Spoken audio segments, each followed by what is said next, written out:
It's football season. Yes, yes, indeed. NFL kickoff. Kansas City actually had fans in the stands. Now, there are going to be very few teams that actually allow fans to come into games. It's going to depend on the state rules, and Missouri's a little more lax than some states.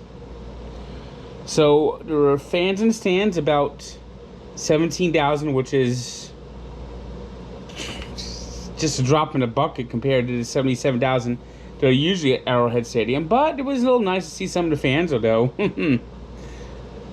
well, there's been some controversy about when they chose to boo, but the banner was unfurled. The Kansas City Chiefs came out and let the Texans score first, like they did in the playoffs, but took much quicker time to take over, scoring 31 unanswered points until the fourth quarter. By then, it was too late. The Texans scored, and the Chiefs had already pretty much salted the game away, and start the season 1-0 with a 34-20 win. Now, Patrick Mahomes, of course, was stellar, but Clyde Edwards-Helaire, the H is silent. Learned that from Chris Control tonight. Just had a monster game. 138 yards on the ground, a touchdown. If this guy is this good, wins the Rookie of the Year, who the fuck is going to stop the Chiefs? Who the fuck is going to stop this team? Oh my God. He did the 32nd pick in the draft. And he just had a monster first game. And I mean, the Chiefs could even be better than they were last year.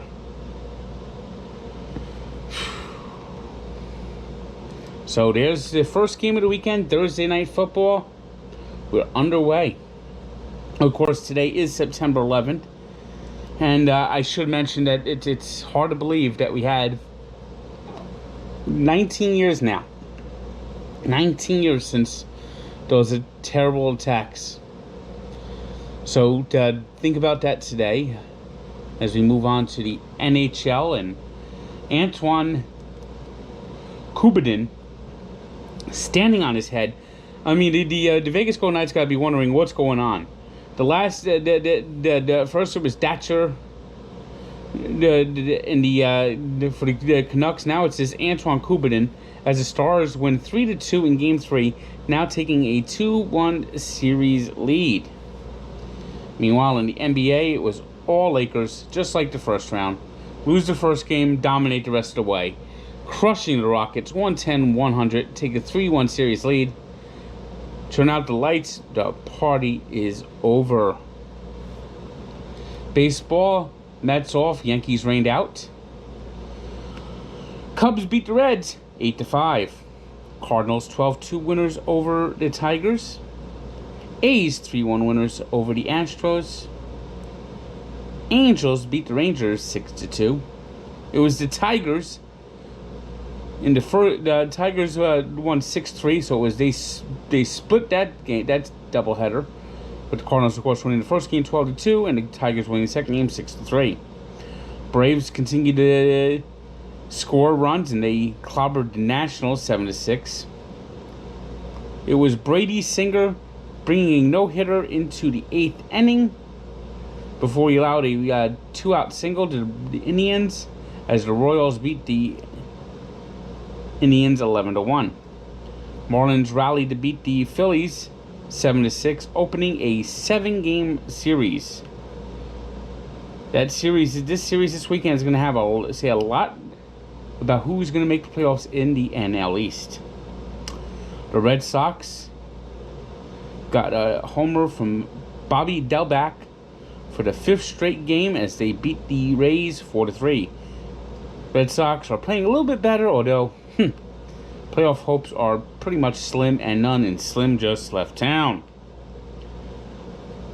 Meanwhile, the Padres just continue to just pound the baseball, hitting home run after home run, beating the Giants 6-1. And it was the Diamondbacks 5-2 winners over the Dodgers. So that's the day in sports. Don't forget September 11th, as I said, those beam of lights will be up there, and of course, Jimmy Quinn, the brother of who helped inspire Feltman's Hot Dogs. We're also going to be remembering him. Besides, he was just another one of the people tragically killed that day at the World Trade Center.